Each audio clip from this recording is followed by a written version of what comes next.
In today's show, we're talking mock drafts, the latest buzz around the NBA draft, and Monty Williams losing his job. Welcome to Locked On Blazers. Let's get into it.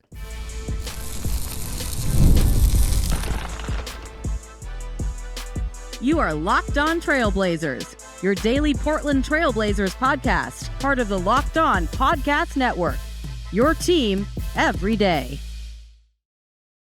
What's up, world? It's your past first point guard and Trailblazers reporter, Mike Richmond. You're listening to another episode of Locked On Blazers, part of the Locked On Podcast Network, available wherever you get podcasts and also on YouTube. Thanks for making this show your first listen, coming at you each and every weekday, Monday through Friday. So make it a part of your daily routine. Make your first listen. Tell your friends to do the same. It's Locked On Blazers, your team every day. And yeah, with that, I know that today's episode's late.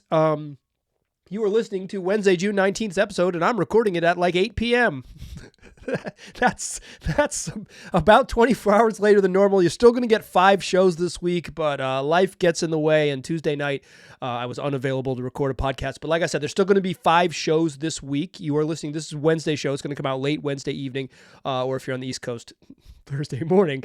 But there'll be a show tomorrow with Tyler Rucker of No Ceilings that drops, and then Friday I will have another show for you. Blazers have a draft workout scheduled for Thursday. Plus, we'll talk some Olympic basketball and some news surrounding Shaedon Sharpe et al., including your boy DeAndre Ayton from the Bahamas. But that's Friday's show. That's 2 shows away. In today's show, what are we talking about? We're talking about mock drafts. ESPN's got a new mock.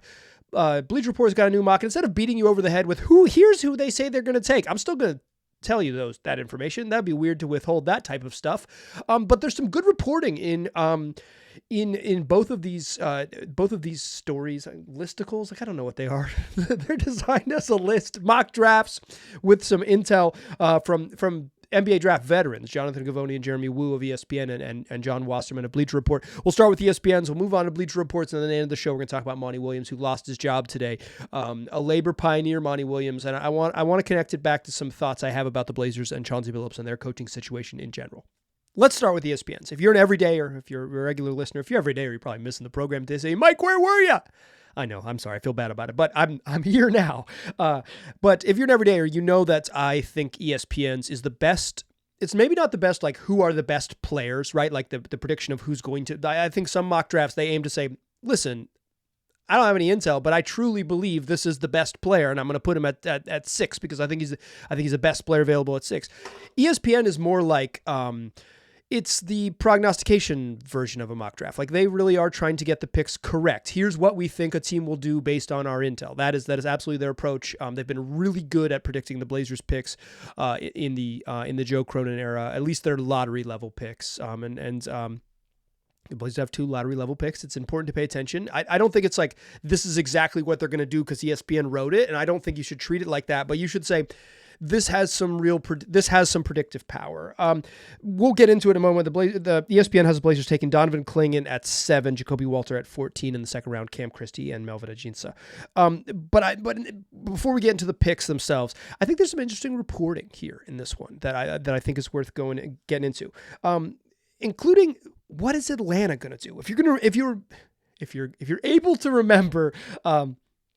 Earlier this week on Monday, Landry Fields told reporters in his pre-draft of media availability in Atlanta that the Hawks were going to keep the pick, right? Said we're going to keep number 1. Our plan right now is to make the selection at 1. Well, the reporting has come out today that the Hawks are really exploring their options, and even if they are going to pick at 1, the door is open.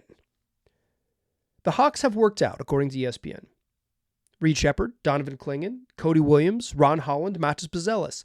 While Clingan maybe has some juice to go 1, the Hawks haven't been able to get Alex Sarr in the building. They're reportedly going to work out Zach Reese-Shea later this week, and Reese-Shea seems to be gaining momentum as the number 1 pick, and Sarr is sticking there at 2 to the Wizards. But the Hawks working out Reed Sheppard, the guard from Kentucky, working out Donovan Clingan, big man from UConn, Cody Williams, the forward from Colorado, and then the 2 G League Ignite wings, Ron Holland and Matas Buzelis, tells you that if nothing else, Atlanta is keeping the door open for what might happen. And I think this is important for the Blazers because if the Hawks are going to trade back, I don't think the Blazers have the ammo to make that happen. And Jonathan Givony was on ESPN today saying that a team to watch, a potential trade up, is San Antonio. San Antonio, the Hawks have San Antonio some unprotected picks into the future because of the DeJounte Murray trade. Perhaps they could get one of those back, trade back to 4 or 8, I guess, but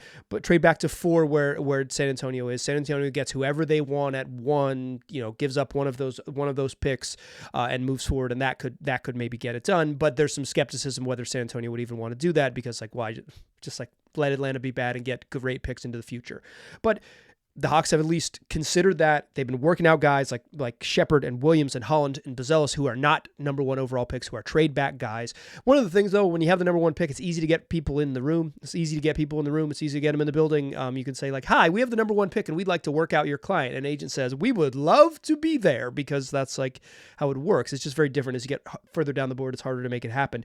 But if Atlanta is indeed trading the pick, then it changes the calculation for Houston, widely considered to be the pick that is most often shopped. According to ESPN, Cody Williams will have worked out for every single team except for Houston. And according to Bleacher Report, Matas Buzelis worked out for each of the top 7 teams except for Houston. It's they're not even working out some forwards. Basically, it seems like they're going to take all of the sort of most teams seem to have Reed Shepard from Kentucky going to Houston. It's they're either going to take Reed Shepard as the first guard off the board, or they're going to trade the pick. But if Atlanta's trading the pick, it does change the calculations for Houston a little bit. Instead of having all the juice as being this is the best pick you can get, it's maybe Atlanta's there. I think this is curious, right? I think this is sort of good intel to know, because the board, if other teams leapfrog the Blazers, it means maybe they're leapfrogging up to take Donovan Clingan because they want him at 3.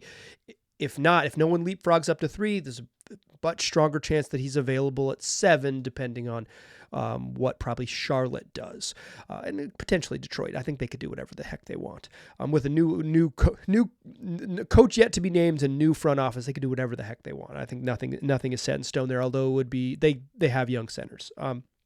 But if Atlanta's really going to trade back and someone's going to trade up, I think it does change the calculations for the Blazers a little bit. Real quick on ESPN's mock, as here is Clingan, we've talked about at a million times for a month on the show. Big guy who I think is going to be a pretty good defender in the league. I have some questions about his offensive ceiling and what he does there, but I'm comfortable with him being a pretty good NBA defender. Maybe even a really good one, but I think he'll be I think he has enough. He's huge and he has enough defensive juice and understanding that I think he's going to be good on defense. And I think his offensive ceiling will determine how actually good he is. Jacoby Walter is a guard from Baylor. If he was a little bit bigger, I would be into him. He's a highly recruited high school kid who maybe didn't have the best college year, but if he's measured 6'4" and a quarter at the combine with a 6'10" wingspan. If he was just 6'6", 6'7", and you feel like he could comfortably play more small forward, maybe not only, but more small forward as opposed to guys under 6, basically 6'4", barefoot, 6'5" and some change with shoes on. Not all 6'5" is created the same. I think you kind of guys grow into their frame and they get stronger and smarter, and the actual specific inches of your height is maybe not the best definition of what position you could play. But if Walter was a little bit bigger, I'd be more intrigued by him. I don't think I love him at 14, but I don't know enough to be definitive. But he's not on my short list, which I will release to you next week. In the second round, ESPN has the Blazers taking 2 players that they worked out. Cam Christie, who's a 19-year-old guard from Minnesota, the little brother of Max Christie, and Melvin Aginsa, who's playing in the French league for St. Quentin. Aginsa will be 20 on draft night. He's I don't know. I'd a young wing playing professionally is, I feel like, a worthy flyer for the Blazers, because they're just so, they just need to hit on someone who can play forward at a high level in the pros. Christie obviously has some upside, but I think he's mostly a 2 because he's just a little bit slight. Can he play a little bit of primary creator, point guard stuff? That'll kind of maybe determine what his ceiling is, but he's got some shooting ability, and he's a little bit bigger as at least a somewhat big guard, although not quite a small forward. He's a quintessential 2 with some shooting versatility. Interesting, second rounders, you're taking flyers hoping you hit somebody.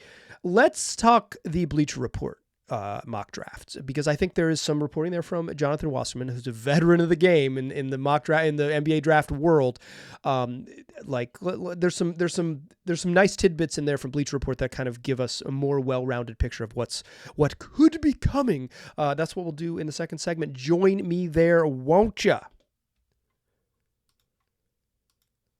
First, though, I want to tell you that today's show is brought to you by eBay Motors, and there's 3 words that you need to know in eBay Motors. It's passion, drive, and patience, the formula for winning championships. It's also what keeps your ride or die alive. eBay Motors has everything you need to level up your car and maintain it, whether that's superchargers, roof racks, exhaust kits, LED headlights, and more. Whether you're into speed, power, or style, eBay Motors has you covered. With over 122 million parts to choose from for your number one ride or die, you're always going to find exactly what you're looking for. With eBay Guaranteed Fit, your part is guaranteed to fit your ride every time or your money back, because with eBay Motors, you're burning rubber, not cash. With all the parts you need, the prices you want, it's easy to make your car the MVP and bring home huge wins. Keep your ride or die alive at ebaymotors.com. Eligible items only. Exclusions apply. eBay Guaranteed Fit, only available to U.S. customers. All right, let's keep it rolling on the mock draft train. This next mock draft I want to cover a little bit comes from Jonathan Wasserman of Bleacher Report. Jonathan Wasserman has been doing this for 15 years. Someone who's a veteran in the game.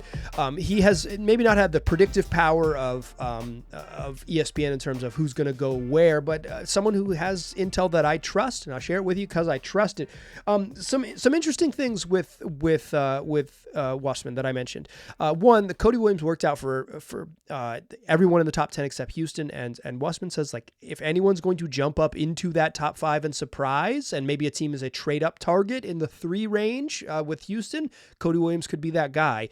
Williams has been a guy who's been linked to the Blazers. I think he's a very Blazers-y pick, right? He's like a long wing, like he's skinny, but he's like a big wing with tools to be someone who can get to the rim, someone who can shoot, someone who can defend, like a toolsy tall wing, toolsy long wing, who like is pretty raw, like maybe hasn't put it together yet, and is maybe a little ways away. That's like a quintessential Blazers prospect.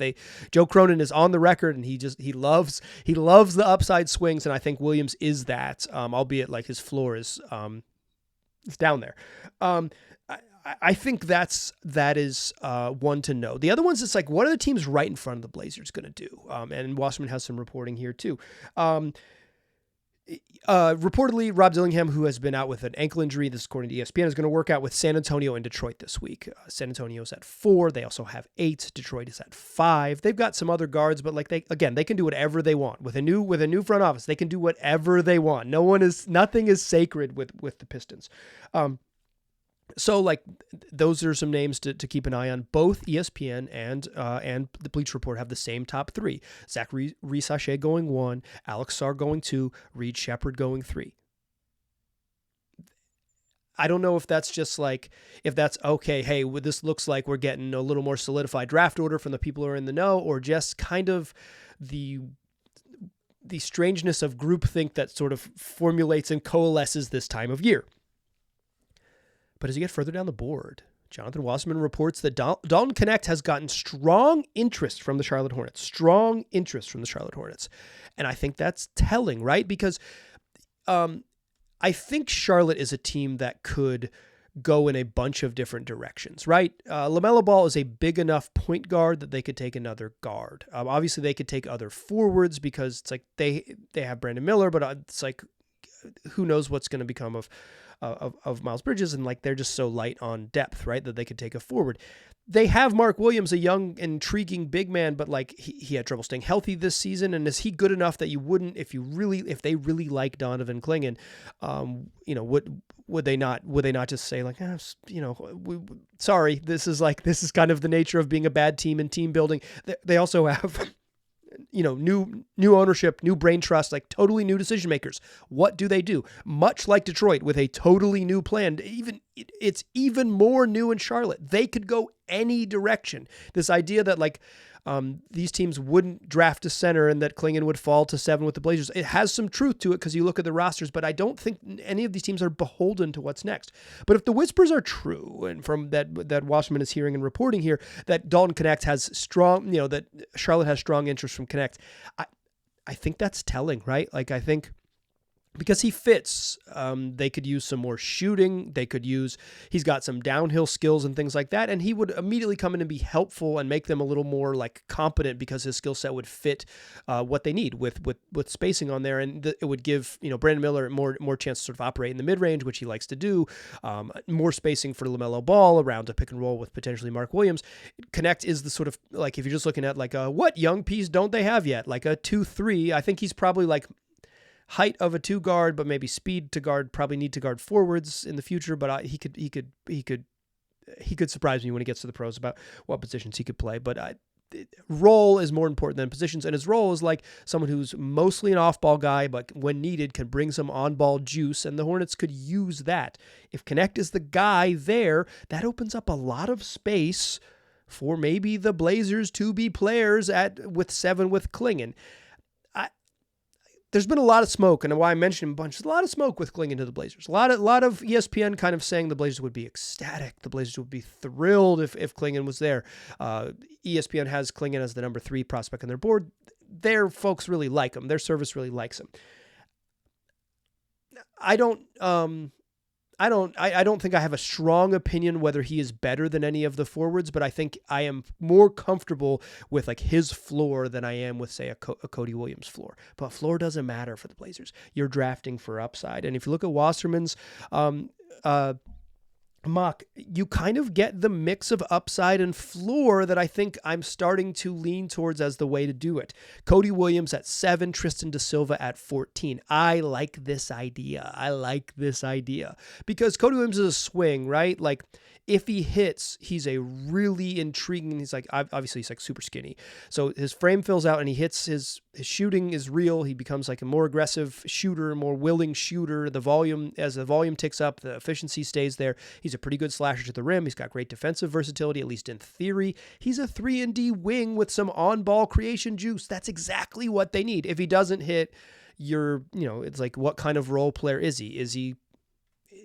Is he Corey Brewer, right? Like, it's like, what does he become? I think that's the real question with Williams. But you get that upside swing of like, is he special? Like, is he much like his brother, like a really special big physical wing, or is he something different? You get the upside swing. Then with Tristan da Silva, who's a guy who tested the draft waters last year and is back again after a productive season. He's older, right? Like he's 23 from Wake Forest, but he could shoot. It's like a versatile shooting, kind of probably a 4 in the pros because of the foot speed, but like a versatile shooting forward who can defend a little bit and has some physicality. Like he probably doesn't, Da Silva doesn't profile as an upside guy. It's like, oh, he's going to be a star at one point. But when you're drafting at 14 and you have a chance to someone who's like, okay, this dude could be like a rotational player for a long time, or at least, I think like you should always draft with like a 4+ year window. Okay, he's going to be useful for 4 years, and then like, will he earn a second contract? He seems like a second contract guy because of what his like functional upside is. Is he going to be a high level player? Is he always going to be the 9th best player on a basketball team? Maybe, right? But if you're hoping that Cody Williams develops into a role player and Tristan da Silva is looking closer to a role player, I think it has some real intrigue, right? I think it has some real intrigue. I think I said da Silva went to Wake. That's not where he went to college. He went to Colorado, which brings me to my next sort of goofiness of this.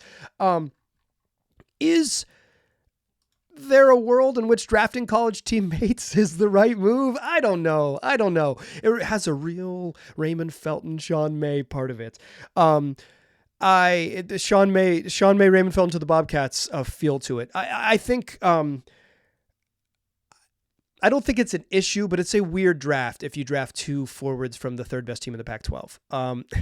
It would be an interesting outcome to draft both Colorado kids. I think I called him a Wake guy because the jerseys are the same, and in my brain, black and gold ended up together. Okay, in the second round of the Wasserman draft, Kevin McCullough from Kansas, he's been hurt and hasn't been able to participate in the combine and work out for folks. But like when he played, a very productive player for Kansas. I mentioned him in a previous podcast. The productivity is there. he's a dude who does a little bit of everything. He's a little bit older at 23, and obviously like the knee injury is a question mark. But I like him as a potential second round guy. And then at 40, Wasserman has him taking Dylan Jones. I like Dylan Jones, y'all. He's like 6'4", 240, ball in his hands, big bowling ball type guard, hyper productive in the Big Sky at Weber State. Like 21, 9, and 4 assists as like a big bruising two guard. I don't know what he does in the pros, but I like weird big guards, and he's a weird big guard. He would be intriguing for me. Okay, Monty Williams is a labor pioneer. He's going to get paid a lot of money to not work. Let's talk about him and what does firing a coach actually do as it relates to the Trailblazers. That's what we'll do in the third segment. Join me there, won't ya? First, though, I want to tell you that today's show is brought to you by FanDuel. It's summertime. I'm wearing my Rockies cap. It's baseball season. You can hit home runs all day long on FanDuel.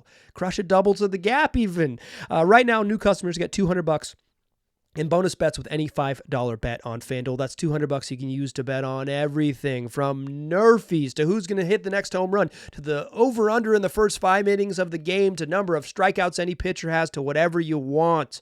There's MLB games all day long, all summer long. And if you visit FanDuel.com/lockedon, you can add a big win to your summer bucket list. That's FanDuel, America's #1 sportsbook.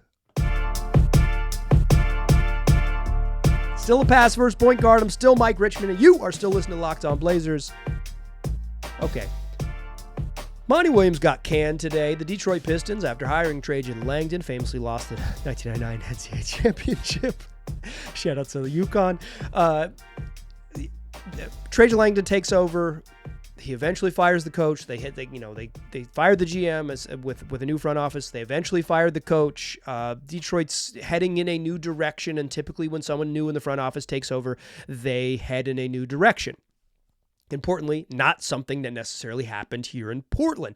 But Monty Williams, the notable thing about it is that he was just terrible last year with the Pistons. Like he played Killian Hayes over Jaden Ivey for an extended stretch of time. He played a million just like all bench lineups. He was playing 11-man rotation searching for it. They lost 28 games. They had the worst season in Pistons history. They made no progress, and he didn't seem like deeply invested in the plan.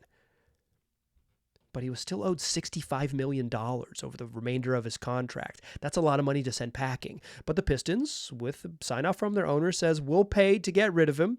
Monty Williams is gone. Williams now has earned buyouts in back-to-back seasons in about a 14-month stretch for north of $80 million. That's a labor pioneer, y'all. That's everybody's dream. Imagine getting $80 million to not go to work. Imagine getting paid for 2 jobs that they told you to leave. Imagine getting paid. Imagine getting paid about $20 million to win 14 games.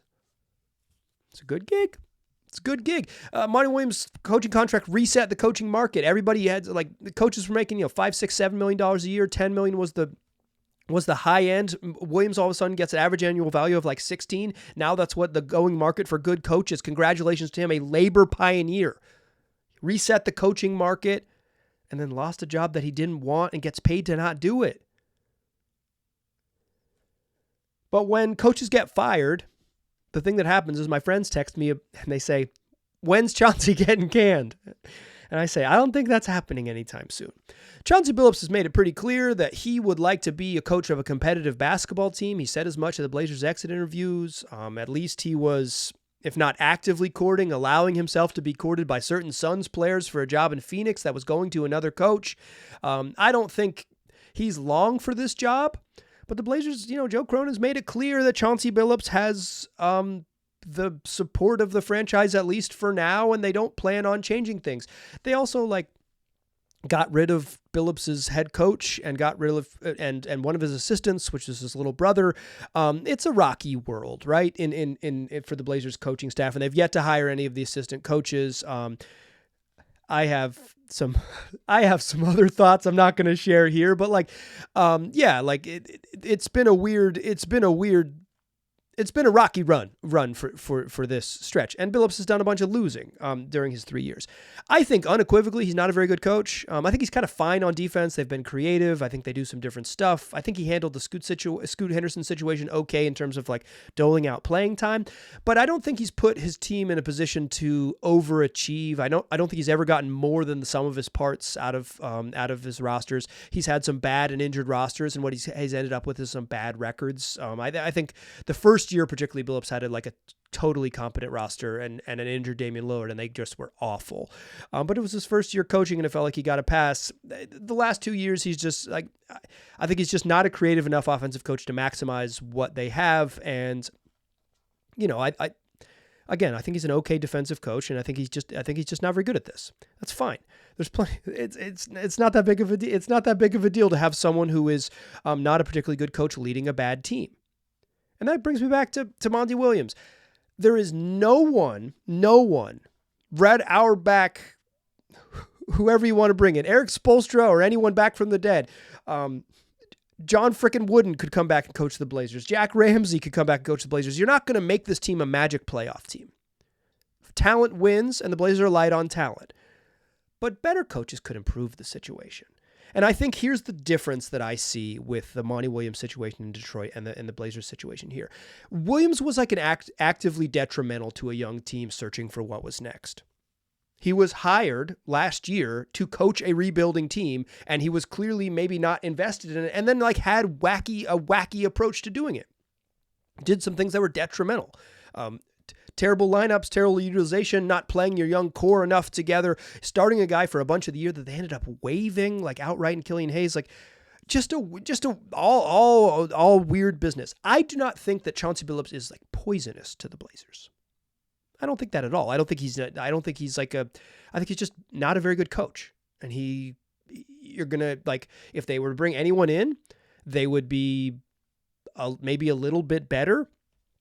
But they wouldn't be like, they wouldn't demonstrably change the direction. But here's the thing, and I think this is actually the kicker.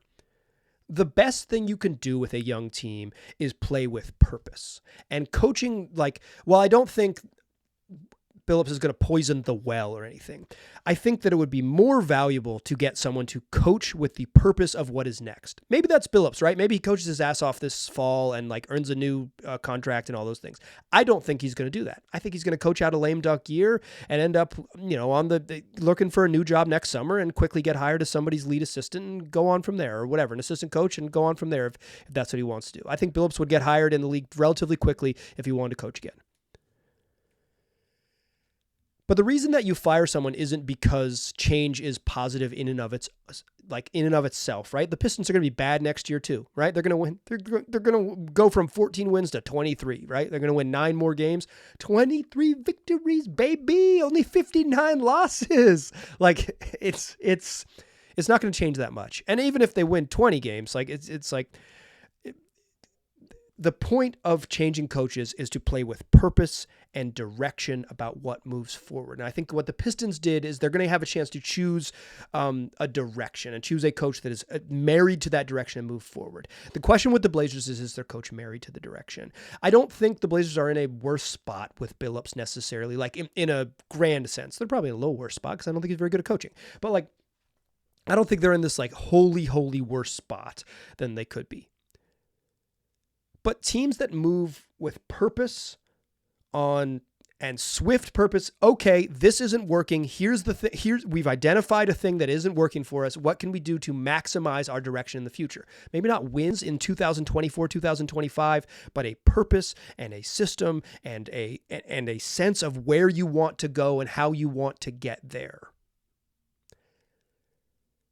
Monty Williams clearly wasn't that, right? He was someone who was maybe disengaged with the whole thing and only took the job because they kept coming back to him and offering him more money. And he said, $80 million, I'm going to do that for $80 million. I don't think Billups is checked out on the team. I just think he is someone who signed up to coach a competitive roster, was unable to coach a competitive roster, and is now coaching a rebuild that he would have never signed up for in the first place. I think the Blazers would benefit in the long run from hiring a coach that was the type of person who specifically would want and is capable of coaching the heck out of a young, not very good team and growing them together. But I don't think the Pistons are going to see immediate dividends and immediate returns, and I don't think the Blazers are going to see immediate dividends or returns if they were to change coaches, and I don't think that they're going to set themselves back several years by letting Chauncey Billups coach another 82 games. Some teams absolutely need to change coaches. Detroit was one of those teams. The Blazers are in another category. They're a team that should probably change coaches at some point in the near future. And I bet they will. Okay, that's going to do it for today's show. Come back for tomorrow's show. Tyler Rucker of No Ceilings is going to join the program. This show is going to come out, 9:30 p.m. roughly on Wednesday evening, and that show, look for it in your feeds around noon Pacific time on Thursday, and then we'll be back to our regular scheduled programming with a Friday show coming out late Thursday night and then early Friday morning on your YouTube feeds. Come back for more shows 5 days a week wherever you get podcasts and also on YouTube. Thanks for rocking with me. Sorry this one was a little late. I appreciate you listening. I'll talk to you soon.